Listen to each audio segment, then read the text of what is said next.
Assalamualaikum warahmatullahi wabarakatuh. Perkenalkan, nama saya Suci Puspitawati dari SMP Negeri 1 Taman.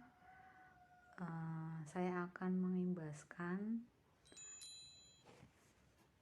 tentang AKM, Asesmen Kompetensi Minimum.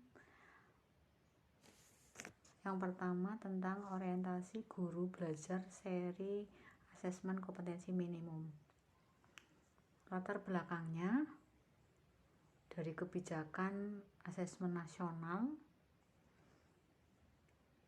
yaitu diterapkan untuk mengevaluasi kinerja dan mutu sistem pendidikan yang nantinya hasil asesmen nasional ini tidak memiliki konsekuensi apapun pada penerapan proses belajar siswa, namun memberikan umpan balik untuk tindakan lanjut pembelajaran dan kompetensi siswa. Pentingnya asesmen nasional, yang pertama untuk menuntut siswa menguasai berbagai kecakapan hidup abad 2001.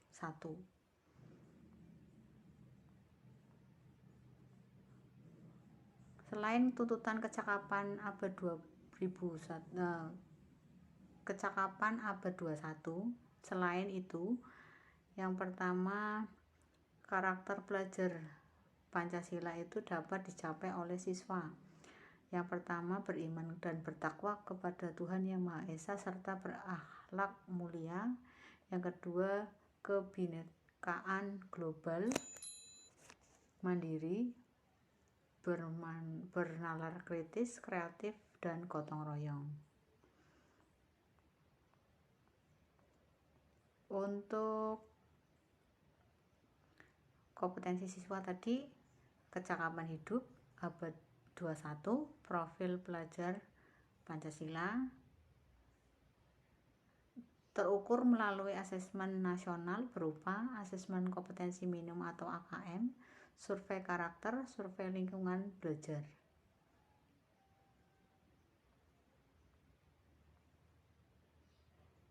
Tujuan dan manfaat asesmen nasional, yang pertama menghasilkan informasi untuk memantau perkembangan mutu dari waktu ke waktu, kesenjangan antara bagian di dalam sistem pendidikan,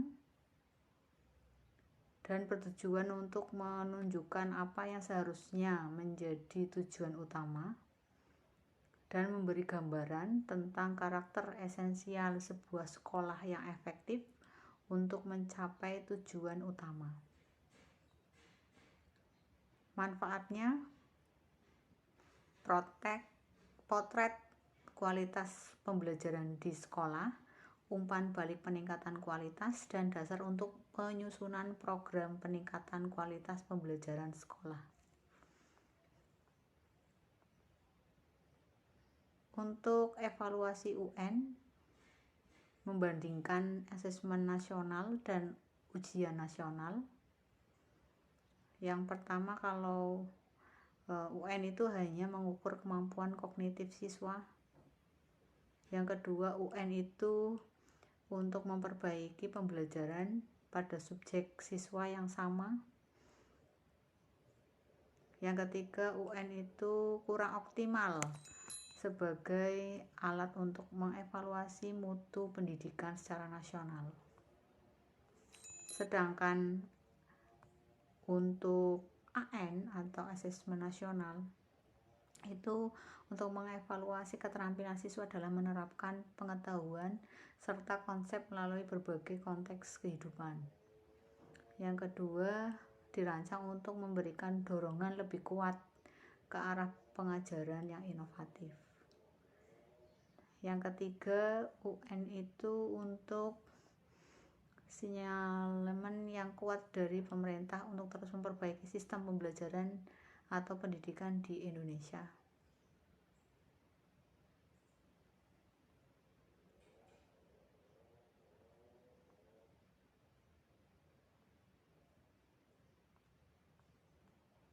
Perbandingan asesmen nasional dengan ujian nasional. yang tadi sudah dijelaskan.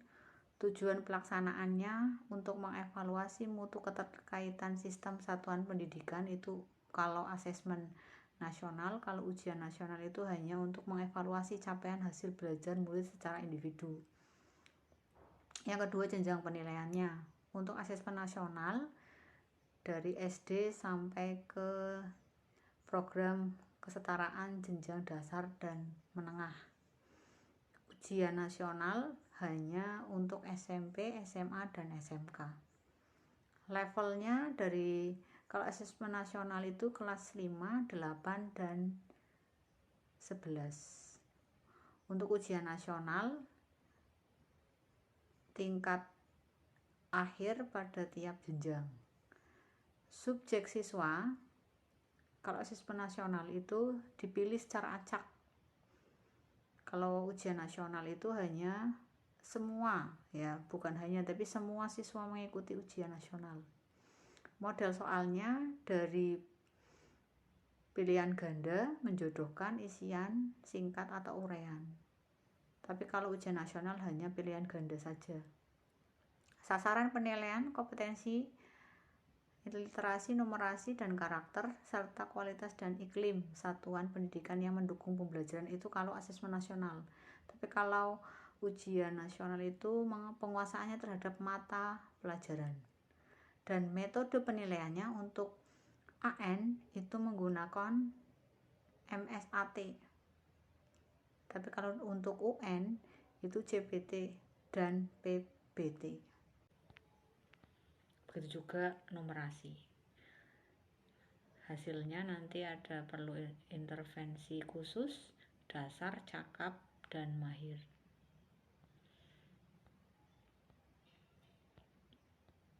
Demikian untuk video pengimbasan dari saya. Wassalamualaikum warahmatullahi wabarakatuh.